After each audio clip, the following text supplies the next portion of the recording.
Okay, so thanks very much for joining us then. So it's our Start with the End in Mind series. Um, we put this together because we meet a lot of businesses on a day-to-day basis, working on organizational culture, and quite often one of the biggest issues we see is the taking shortcuts and not necessarily thinking about the long-term picture. And we thought, well, what can we do to kind of help with that and broaden people's perspectives, or just give them some practical tips on how to move forward, and what aspects of that were really important. We thought were really important. And the more we thought about it, we thought it's the most logical place to start with recruitment, because that's where the journey starts really with almost all employees. So that's what we're going to be looking at today. Those are the kind of core topics that we're going to cover off. The problems that a rushed hire causes, why hiring well builds long-term capability, and hopefully we're going to leave you some practical tips to improve your hiring. I guess in reality, there is going to be bits that we share with you today that you're already doing, and that's totally fine. But hopefully we can add some value along the journey of some ideas or thought processes that might be useful to you in your everyday recruitment.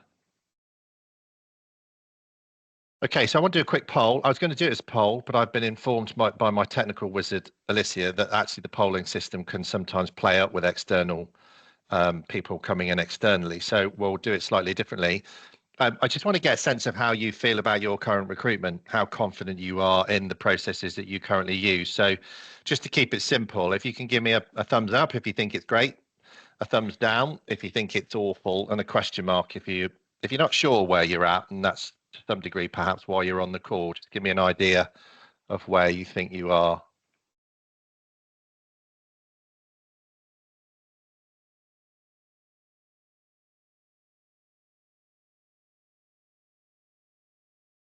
Thank you, Kim.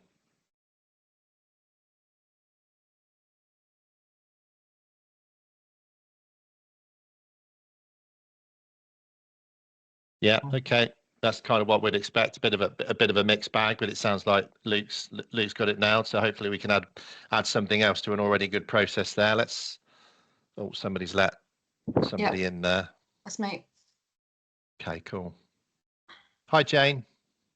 Hello. Sorry, I'm Hello. late. That's all right. No problem at all. Nice to meet you. Where have you come from, Jane? What business are you working with? I'm at B&Q. Ah, okay. Nice to meet you. We've only just started, so you've not missed much. We're just doing a quick poll. But my tech wizards told me that the polling system doesn't always work when you've got external candidates coming in. So I just want to get a quick idea of where you think you're at with your recruitment, really. Just a thumbs up if you think your process is really great, a thumbs down if you're not sure.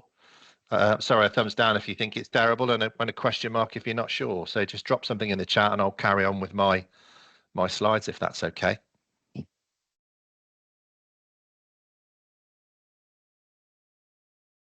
So why getting it wrong is so expensive? There's lots of reasons why recruitment's becoming more and more expensive, I guess, almost by the year. I mean, that's that stat there that you can see the bad hires can cost up to 132k.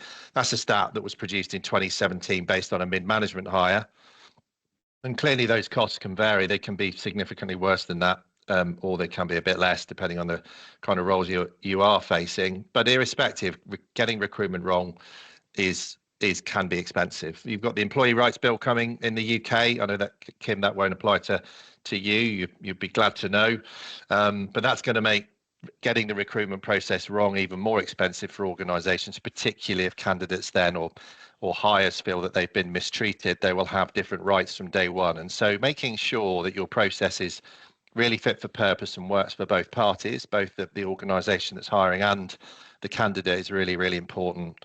Termination costs can be high if this gets messy. And I'm sure we'll have all heard of horror stories and things that have gone on in the past that can really impact on that. And I guess time and morale is also impacted of the teams that are influenced and impacted by those decisions when we get things wrong. So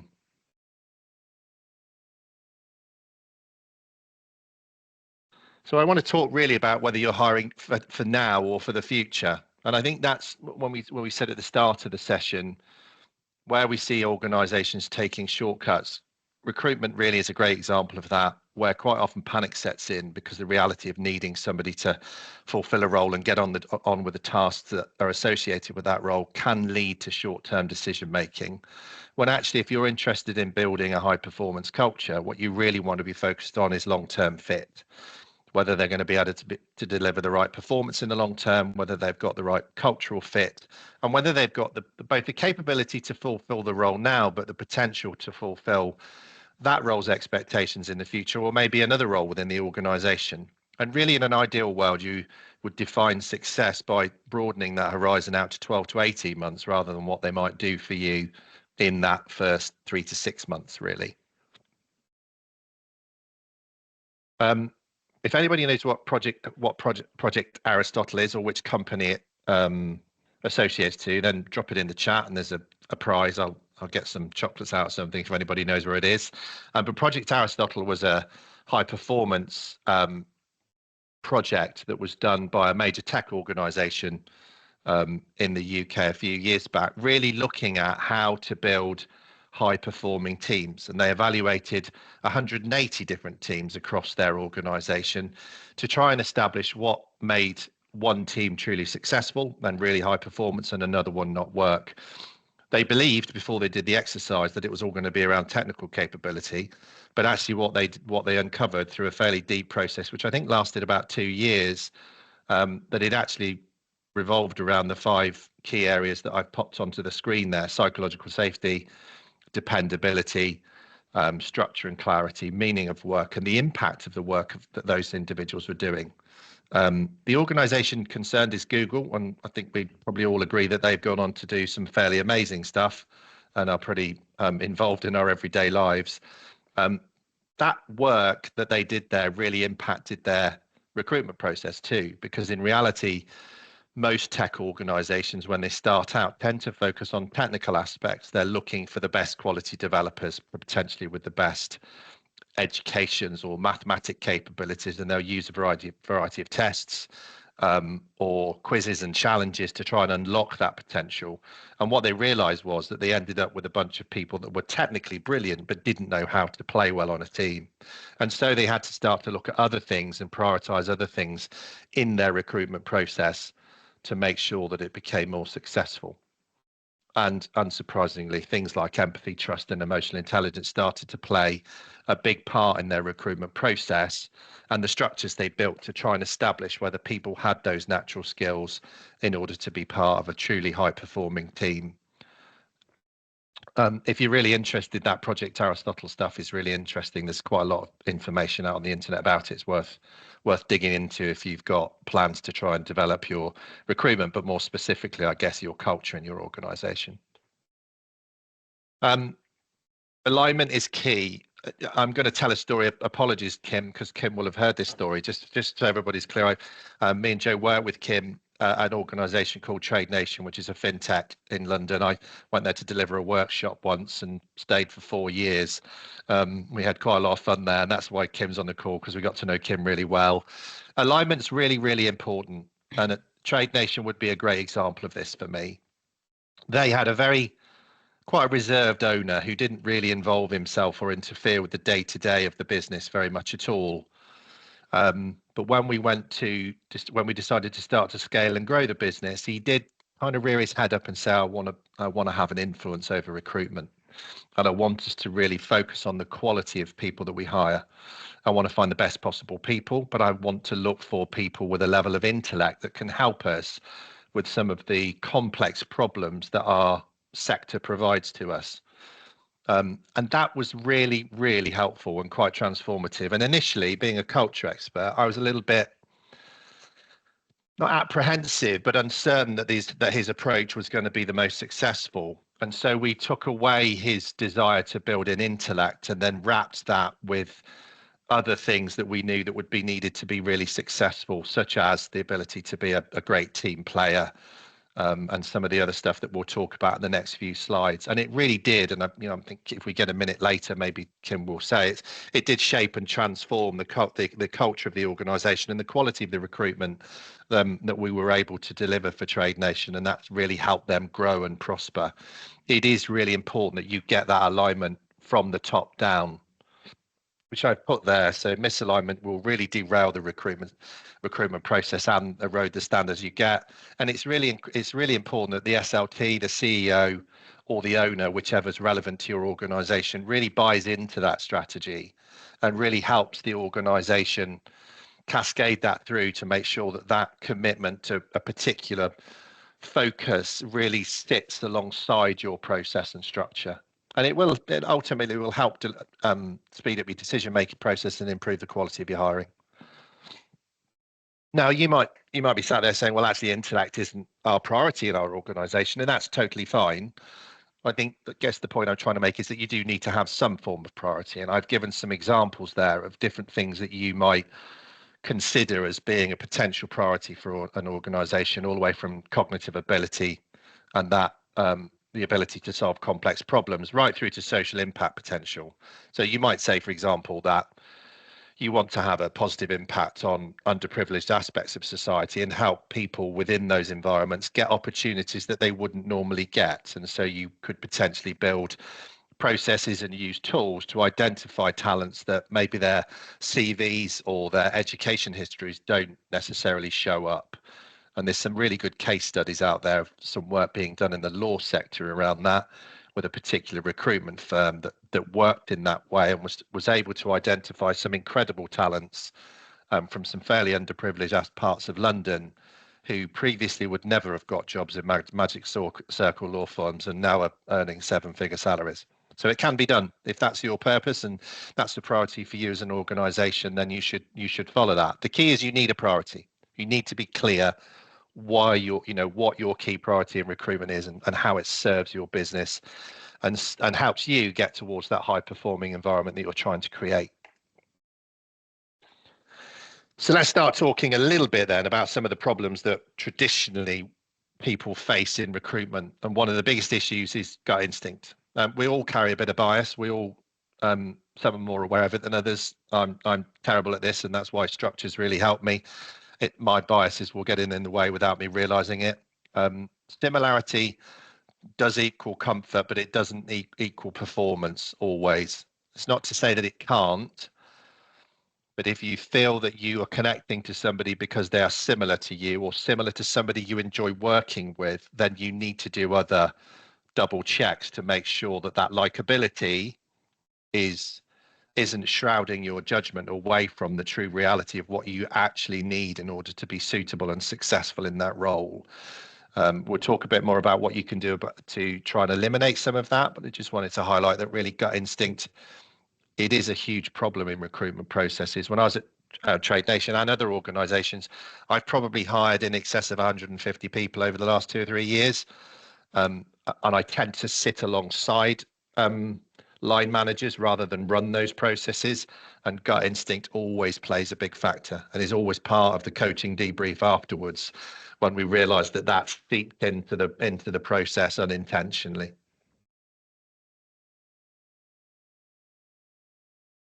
So what does success look like?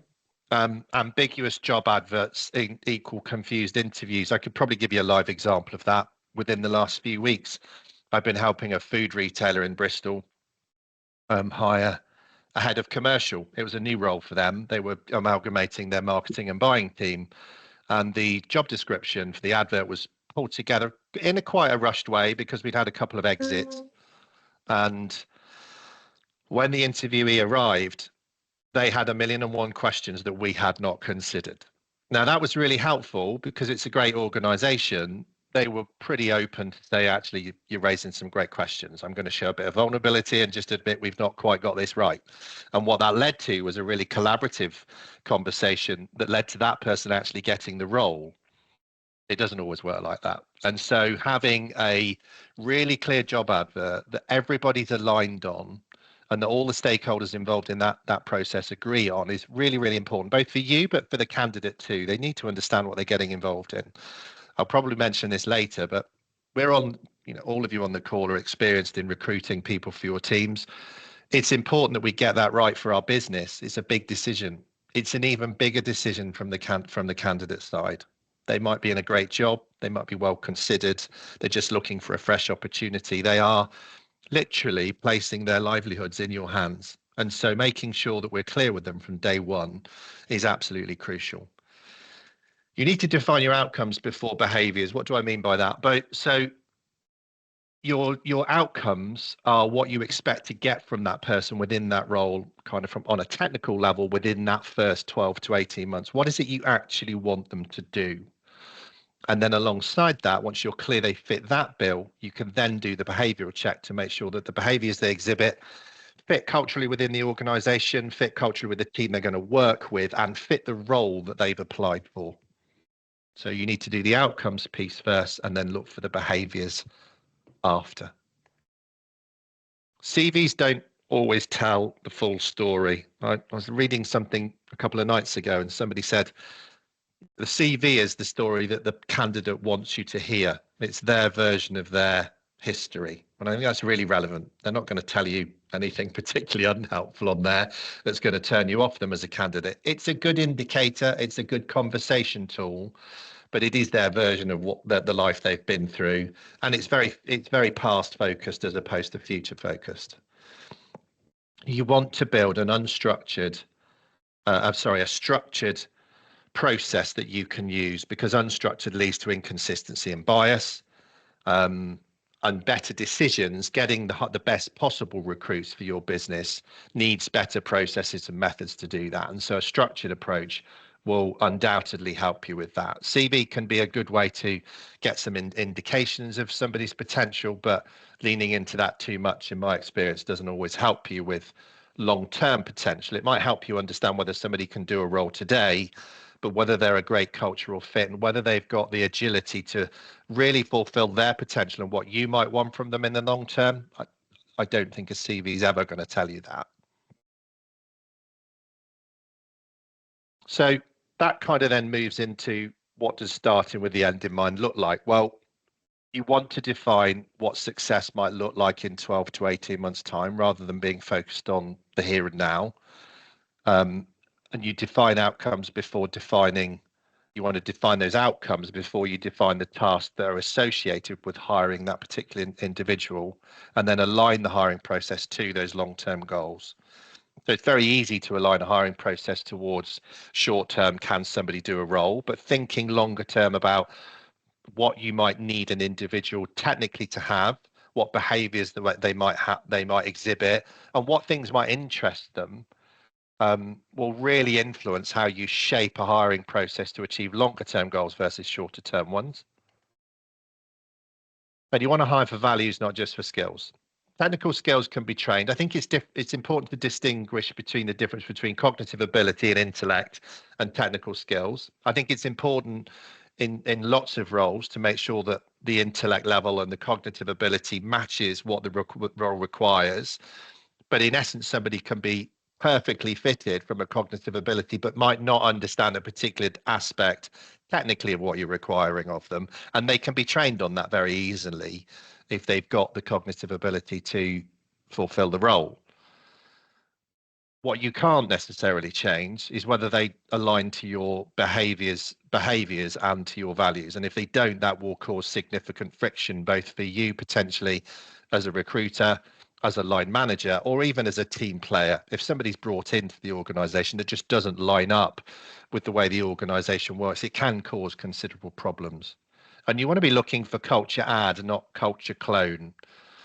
So you're looking for people that will fit into the framework that you have, but that maybe bring and exhibit interest and behaviors that challenge the team to rise to another standard. And I think it's another example of where bias can sit in, where quite often people with personality types that maybe are less inclined to be comfortable with conflict will search out for people that appear to not want conflict. And the net effect of that is you end up with an organization or a small team that doesn't conflict with each other, doesn't get to the best answers to solve a particular problem. And consequently, they miss out as individuals because they feel like maybe the work they're doing isn't breaking through. And as an organization, we don't necessarily get the best possible answers to our problems. And so looking for that culture add and challenging yourselves as to whether, well, this person's a bit tricky. You know, they're challenging, they ask difficult questions during the interview process. How might that actually add to the culture of that particular team or to the culture of the organization? How might that help us take a step forward rather than a step back?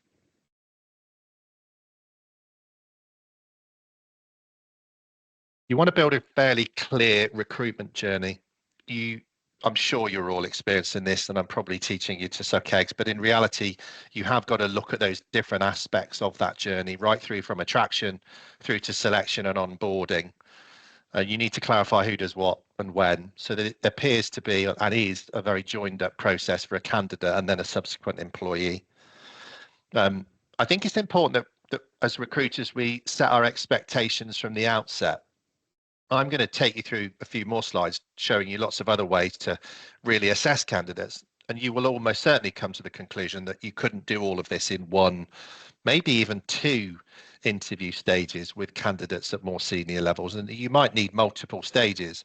And that's where that communication piece sits. I've lost count of the amount of times, particularly in the tech space, where a recruiter said to me, Craig, the going rate for this role is 100K. The market's really hot. I want 20%, unsurprisingly. And you need to move really quickly because the market's moving at pace. We haven't got time for 3 or 4 stages, I'd like you to meet them on Wednesday and decide by Thursday. If you set the expectation to the candidates of what you want from the outset, you will not get any pushback on multiple stages.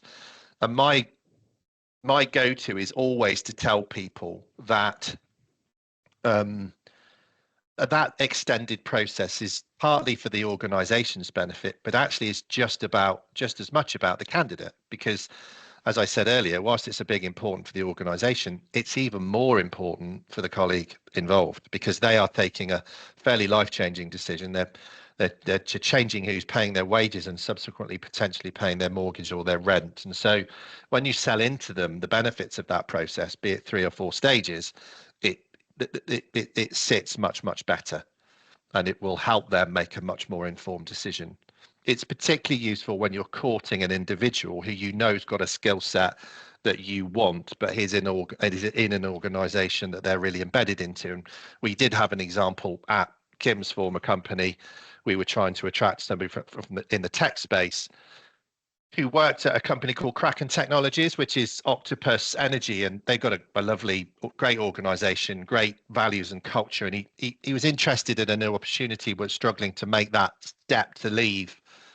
I think we met him 7 times before eventually he felt comfortable to make the decision, and we didn't do that for our benefit. We wanted him after stage 2. But I think it's just okay to explain that you're comfortable to elongate the process. Where it's relevant, it's not always relevant in every role, but where it's relevant, you're happy to do that for both sides' benefit. Structured tools can build really helpful clarity. You can use benchmarking tools to define what good looks like. And when I refer to benchmarking tools, I'm talking about building clarity around things like cognitive ability, behavioral ability, and how that corresponds to the requirements of the role, and also potentially interests. It'll bring a consistency to candidate comparisons if you're clear on what the benchmarks and expectations are. You can build those yourself, and I'm sure some of you probably have had a go at that, or you can purchase tools that can really help with that, and frameworks that will remove some of that guesswork. They are very useful at helping you create consistency in your process and making sure that you are hiring somebody that behaviorally fits the role and actually in the long term is genuinely interested in the work they're doing. In an organization I worked with a few years ago, we were hiring for a junior person in an accountancy role. They got a fantastic degree from a Russell Group university. They looked on paper like the perfect candidate. And when we put them through an assessment, on the interest section, it showed up that actually they were more interested in creativity and entrepreneurialism than they were in process and structure, and diligence, for example. And when we quizzed them on it to understand a bit more, it became quite obvious that the reason they'd done the degree they had was because mum and dad had told them to.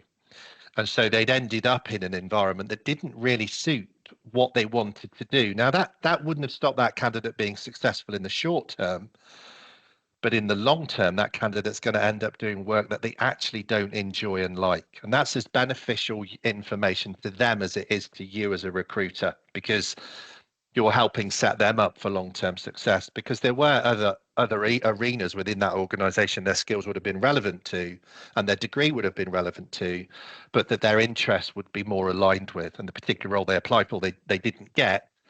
But I'm fairly confident they would have come away from that interview much clearer about what kind of work they might want to do in the future.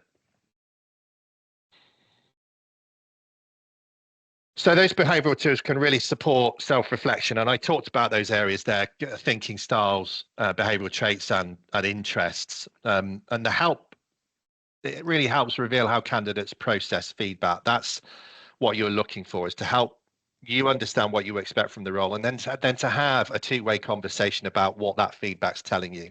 And the value really lies in how people respond and how well they understand themselves. And we'll touch a little bit on kind of self-reflection and coachability in a couple of minutes, but that's what these reports do. You can build this stuff yourself, but my honest view is that there's plenty of tools out there that can support you with that, and they've become quite invaluable in the modern workplace, I think. You can also use performance models. So you may have a competency framework in your organization, be it complex or very simple. If you haven't got one, you can probably build one. There's lots of advice and help out there, and there's lots of organizations that could help and support with that. It just gives the candidates a really clear picture of what your expectations will be moving forward. And you can align the interview questions to that model, or actually you can just introduce it as part of the interview process. I think it's really helpful for a candidate to understand what attributes you're looking for as an organization. Even if your process doesn't give you enough time to do everything I've talked about today, just an introduction into this helps them understand what they might be getting into in the future. But in an ideal world, you would build it into the interview process.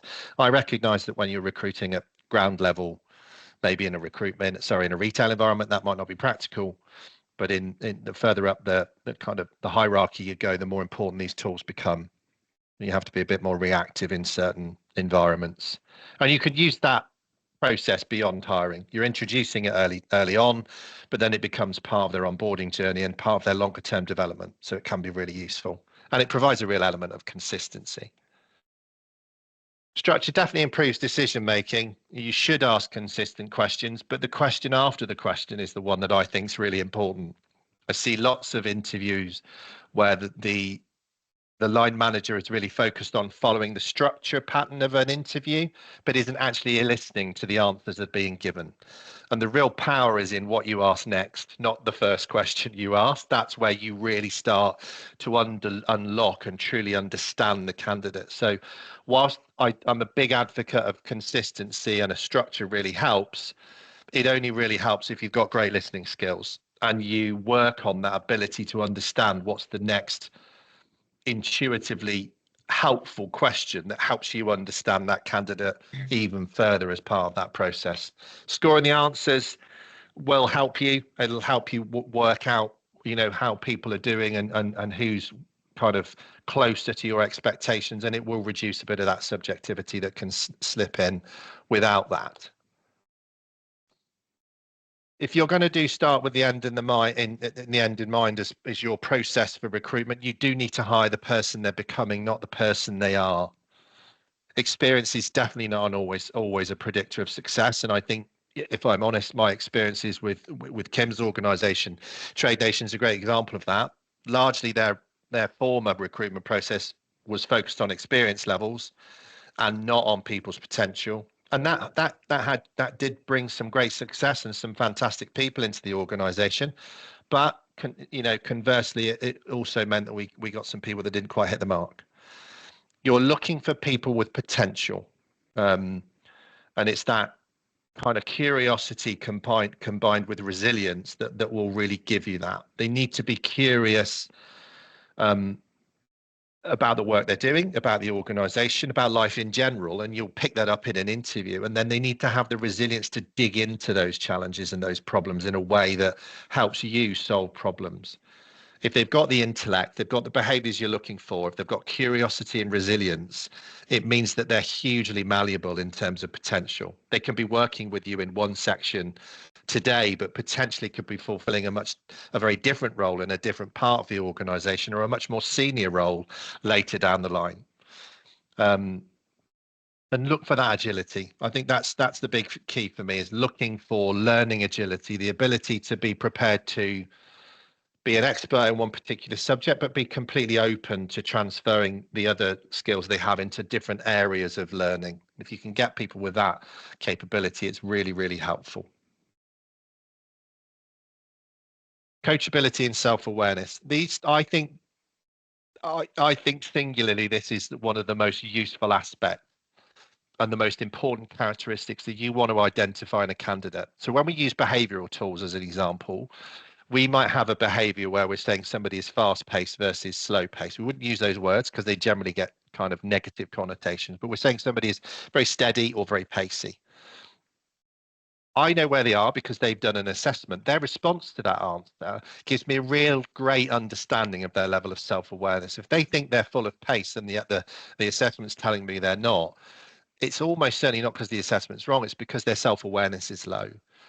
And so you can then use that to have a great quality conversation and to understand whether that self-awareness has just not been something they're focused on previously, or whether there's a blocker there that's going to make them difficult to work with and difficult to coach in the future. You don't really want to end up in a very directive relationship at line management level. You want to work collaboratively with people using those coaching skills. And the opportunity in the interview is to find out whether they've got that coachability. I do executive coaching, and I can definitely give you examples of people that just aren't very easy to coach. And so looking for those clues during the process will really help the line manager that eventually takes that person on, whether that's you or somebody else, end up with a malleable colleague that can work collaboratively with them and with others. And I've given a few examples there on the slide that hopefully you've had a second to read through. Hire for the team, not just for the role. I think there's two aspects here. I quite often see line managers want to hire people based on the fact that they think they're going to work really well with them, when in reality they're not going to spend too much time with them. And I think that's really, really important. You know, from a behavioral level, do they fit the role? But also on a behavioral level, how do they complement the team? Do they bring something that really will raise the bar? Do they align with the values of the organization or the small team that they work within? And how will they work with those others on that group? What dynamic will it create? How will it help? You do want to be looking at those questions rather than just looking purely at, well, they can do the role. Technically, they fit and I quite like them. Doesn't always work, unfortunately. In fact, sometimes somebody that's a slightly less of a technical fit, but it's going to add something really different. It's a real culture add to the group, can have a much bigger impact on performance than the other way around. Red flags. I'm sure you've got a few that you've recognized. Think of a past hire that didn't work out. I've got a few on this I'm going to put on the screen in a second, but I'd be interested to you just to drop into the chat any red flags that you've spotted in the past and maybe not ignored, but maybe glazed over and got yourself in a hole on recruitment. And just for the record, I'm sharing all of this today, but I only know all this stuff because I've got it wrong so many times myself. And so I don't come at this from a position of expertise. I come from a position of making lots of mistakes myself. So has anybody got any red flags that they can share in the chat? Anything that springs to mind? No? I'll let you carry on and drop anything in there if anything comes to mind, but I've popped a few onto the screen. Looks like Katie's typing. Thank you, Katie. Overconfidence or vague answers. Charm masking poor substance. For me, that's what I see a lot, is where I walk out of an interview with somebody that's led it, and the first thing they tell me is, wasn't that person lovely? Wasn't that person enigmatic, charismatic? But then when you step back and ask them a few kind of coaching type questions, it becomes very clear that there was very little substance underneath that. It was just somebody that had a bit of a gift, a bit of a way with the words that really set them apart. And that skill might be useful in the role that they're applying for, but if it's the only skill they have, then potentially you're going to leave yourself with a bit of a challenge. Shifting values or unclear motivations, I think, is another good one. And there's a few gone into the chat there, so thank you. Yeah, lack of self-awareness on areas of improvement, good.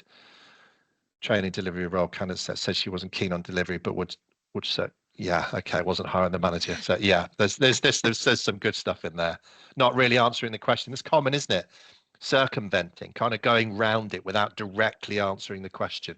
And I think it's okay to be challenging in interviews. I like to ruffle people's feathers a bit. I'll set them up for that, and I'll warn them that I want to have a constructive, honest debate. But I think when you get somebody that does that, it's okay to say, actually, you're really answering my question. So let's bring it back to what I want to know. Give me a clear answer for that. And it will reset them. It'll make them rethink. And maybe they're not answering the question because their mind's wandering off in different directions. It's not always about the fact that they are trying to avoid what you're asking. And then Luke's got capable of doing the role, but yeah, really arrogant. Yeah, so that can come across. And Dola's popped some stuff in there as well. So yeah, it's good. Thank you for that. It's great to get a bit of interaction, and I can see that you've spotted a few things yourselves over the years. So what we covered. Start with the end in mind. That's the whole nature of our program. Just take a longer term approach to recruitment. You might be doing that already. And if you are, great. Hopefully I've just given you some other ideas on how to continue to develop and build on that process. If you're looking to build high performance in the long term, and that's what we're all about as an organization, is helping businesses and teams create a high performance environment, you do have to take a longer term view on recruitment. It's hard sometimes because managers just want a seat filled, but taking a step back, looking at it strategically can really help. Do use structure and do use tools. We have tools. We'll probably share some stuff with you over the next few weeks about them. If you want to look at them, great. But if you don't, look at others, because there's some really great stuff out in the marketplace that can really help you understand candidates more effectively and can help you make better decisions and help them make better decisions about their long-term careers and hire for values and potential, not short-term quick fixes.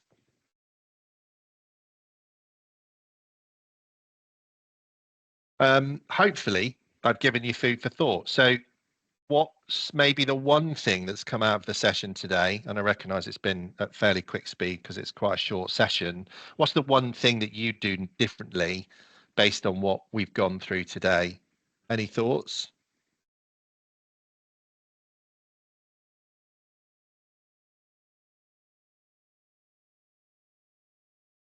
Feel free to type in the chat if you want to speak up. If that's easier, then feel free to do that. Yeah, thanks, Kim. Structure, align with the desired outcome. Slicker process. Thanks, Katie. Yeah, hiring for the future. Yeah, well, if that's what you've come away with, Jane, then I'll take that because that's ultimately what we're trying to get you to do. So that's lovely. Thank you. Great. And hopefully you've all got something from today, even if it's a verification that what you're already doing is hitting the mark, then it's still a valuable use, I think, of your time to make sure that you're on track. And there may be other things that you're doing as well that can add to that, looking at the bigger picture. Thanks, Luke.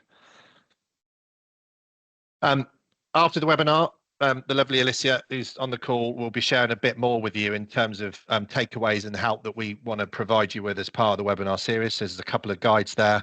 Hiring successfully for dummies. We're not sending that because we think you're dummies. We just like the kind of dummies framework, and actually it's quite good. One of our partners who helps us with some of our selection tools built that guide, and it's really useful. It's nice, it's colourful, and it's just got some great language that can help. And then that state of hiring is from the same organisation that will help you just navigate some of the challenges with fair and consistent recruitment. So hopefully you'll find those useful.